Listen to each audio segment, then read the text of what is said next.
Many practice owners that I talk to are still posting on Indeed and waiting for a therapist to apply. That is not a recruiting strategy. Today, I'm going to give you 6 things that will actually work to make your business fully staffed with professionals.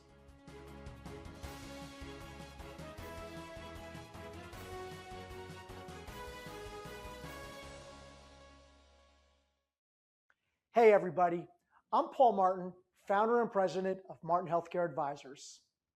Staying fully staffed with the right professionals has become the single biggest constraint on growth for almost every practice owner that we work with. The talent crisis is real, folks, and most of you are feeling it every single day. So I'm going to walk you through the 6 most essential things you can do to keep your clinics fully staffed with professionals. Now, the first 2 are recruiting strategies, but the next 4 are retention strategies. The reason for that mix is that the practices winning this right now are not the ones hiring the fastest or hiring the most people. They are the ones hiring well and then keeping their people, exclusively their professionals. Before we get into them, I want to point you just to our website to get a little bit more information on this. And that's www.martinhealthcareadvisors.com, and specifically to our recruiting engine page. We've built out 7-component system for clients that takes the guesswork out of recruiting. And I'll reference parts of it as we go, and I would encourage you to read through it after this episode. So let's get into the 6. Number 1, a direct mail campaign that's built around your 5 reasons to join us.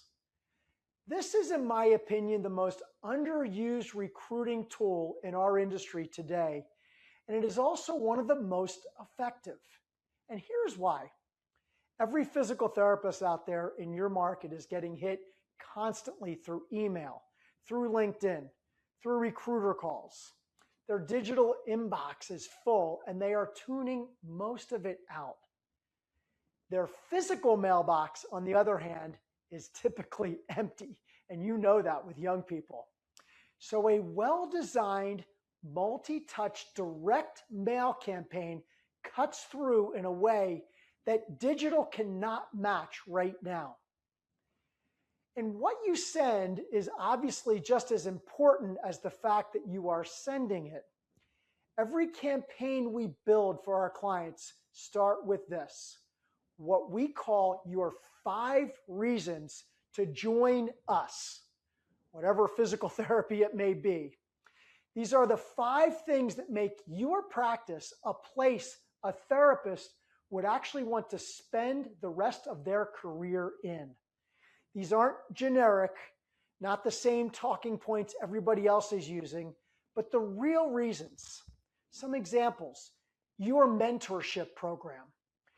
Your patient mix is oftentimes very attractive to physical therapists. Your incentive opportunity, your scheduling practices, your culture. Whatever your real story actually is, and utilize your staff, your current staff, to get those 5 most important reasons. We help our clients land on those 5, and then we build the campaign around that message. We typically run this against a 30 to a 60-mile radius of physical therapists, because that would be a market that they may be driving to and from. And that's with an automated multi-touch sequence that measures response rates and adjusts as we go. And we recommend pairing the mail with event-based recruitment. These same 5 reasons, that message you are sending in the mail should be the same message you are walking around with at your state APTA events, at PPS, at CSM, and at the local events where your therapists in your market actually gather. You got to find out where they hang out, and you got to go there. The mail and the events work together. The candidate hears from you, they see you in person at a conference, then they hear from you again at home, and by the third or fourth touch, you're no longer a stranger to these folks. All right, number 2 is to build a real pipeline with your physical therapy programs in your market. So this second recruiting strategy is this is the long game work, and it is one almost every owner kind of underinvests in. Your local physical therapy programs are graduating new therapists every single year. The ones who took clinical rotations at your practice during school, while they were in school, are the ones most likely to come work for you after graduation. This is just human nature. People go where they already have a relationship. I did that coming out of school. I went back to where I had a phenomenal internship, and I think many students do that. So the question is not whether you should be working with the physical therapy programs in your area. The question is how structured your relationship with them actually is. We typically recommend that our clients build a real internship and externship program with the programs within a 400 to 600 mile radius. Not just accepting whoever the school sends you, actually building a curriculum, assigning the right mentors, and giving those students a real experience that actually reflects how good your practice and your business are. You may have therapists that attend these physical therapy programs, and they should be making contacts with the students in these programs through teaching opportunities, speaking opportunities, as well as just reaching out and being an asset that can be utilized at any time by these schools. I talked to a company at our last conference, our last private practice section conference in Orlando, about this exact strategy. Every one of your current staff physical therapists came out of a physical therapy program. Let's get them back into those programs, again, as I just described, teaching, training, helping out with these programs. The other thing we mix in here is your digital presence. Because when that student finishes their rotation with you and goes back to that school, the first thing they are going to do is to tell their other students about your program. And then guess what the other students are going to do? They're going to look you up online. They're going to go to your website. They're going to go to your LinkedIn for reviews, for your social media reviews, Google reviews. If what they find online actually matches the experience that your student has described to them, you have a very strong likelihood that they may be looking to come to you for their next internship or potentially calling you after they graduate. If it doesn't match, you'll lose them. So the digital and platform-based recruiting piece of our recruiting engine has to be tied directly to what students are experiencing in your clinic or clinics. The two have to tell the exact same story. All right, number 3, win them in onboarding, not just in the hiring. And now we're going to kind of move to retention. And the first retention strategy starts on day 1, because you can hire a great therapist, and I hear this fairly often, you can lose them in the first 60 to 90 days. Good onboarding looks like a structured plan for the first 30, 60, 90 days. They should see exactly what they are going to learn and exactly what they're going to be capable of. It looks like a real mentor assigned to that therapist, not just a vague offer to ask questions if anything comes up. It looks like a manageable caseload in the first month so they can learn your systems before they become buried. And it should look like regular check-ins from leadership, not just from the human resources team. If you bring a new therapist in and just throw them into a full schedule on day 1, you have already started losing them. And look, I'm all for therapist productivity, but slow down a little at the beginning and you will definitely keep them longer. All right, number 4, and this is essential. Build a culture around getting patients better. Therapists did not go to school to simply push productivity numbers. They went into this field to help people get better. So if your clinic feels like a factory, not because you're busy, you're going to lose people to practices down the street that feel more like a place of healing. And again, this is not how busy they are. It's where you place your focus. The owners who are winning right now are the ones who have made patient outcomes the very center of their conversation.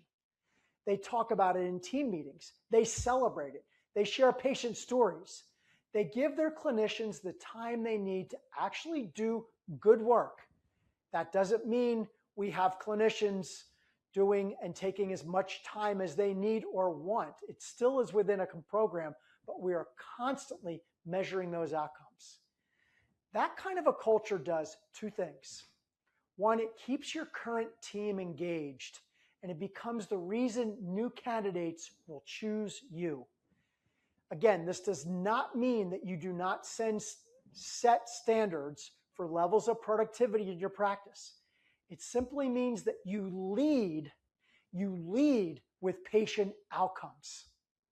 Many times we have found that spending one-on-one time for an hour with a patient is not always what generates the best outcomes. But if that's what you start with, then there's no discussion of outcomes. You're going to be in for a long haul, because then it's a matter of how much time do I spend? No, It's a matter of working with our system and getting great outcomes and trying to come up with the formulas to get the best outcomes. Keep in mind, culture is not just a poster on the wall with some great words on it. It's what people feel when they walk in the door on a Monday morning. All right, number 5, prepare your team to work under pressure. This goes back to our Curt Cignetti episode. But here's the reality. Even in the best run practices, there are going to be weeks where the schedule is just absolutely full. Somebody calls out and the team has to absorb the pressure of those additional patients. The question is whether your team is set up to handle those weeks, or whether one bad week pushes someone just out the door. You have to set them up for that first, prepare them for that. And a few things matter here. First, your senior clinicians have to be available to help the less experienced staff when you run into those issues. Mentorship is not just a recruiting tool. It is what holds the team together when things get really busy. Second is you have to make smart use of your physical therapy assistants. They are a big part of the answer to capacity. And our recruiting engine page describes how to use them strategically while continuing to maintain the quality of care, patient satisfaction, and outcomes. Outcomes. That's what we want to be focused on. Third, you need to recognize what your team is doing when they step up, right? When you go through a day and you've asked a therapist to see a patient at the end of the day, you ask somebody to come in a little bit early. A simple thank you goes a long way. And if your team feels seen during the really hard weeks and days, they will stay through the hard months. Look, every once in a while, bring donuts and coffee in. We used to do this many years ago in our clinics. I know when we're going to have a really rough day, I would come in with donuts and coffee in the morning. Come on, guys, let's drink up because we got to get ready. Or just send out for a pizza at lunch. Do whatever you can that will make them feel as though you are honoring them for just keeping everything moving. All right, number 6, treat retention just like recruiting. I hate to use this word, but the cheapest hire is the one you do not have to make because you kept the person you already had. I see a lot of practices and businesses spending heavily on recruiting and almost nothing on retention. The branded Introduce Us to a Friend program we describe on the Recruiting Engine is a great example. When your team brings you a candidate, your conversation rate is going to be much higher than what you will get from outside sources. Pay them well for that. Make it real. Make it worth it to them. Beyond that, do some of the small things. Career conversations, continuing education support, recognizing tenure, being a place where people feel respected. Retention is not magic. Really, it's paying attention.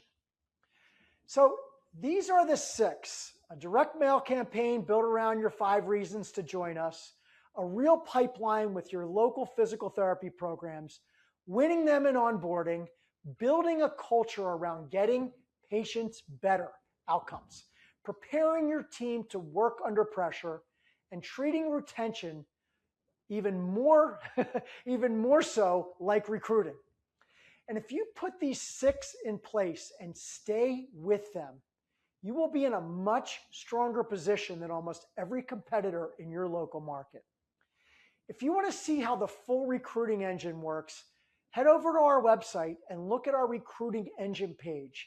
There's a recruiting potential assessment that will tell you, based on your market, your current practices, how many new therapists and staff you should be able to add, and what that investment looks like and the return that you can expect on an investment like that.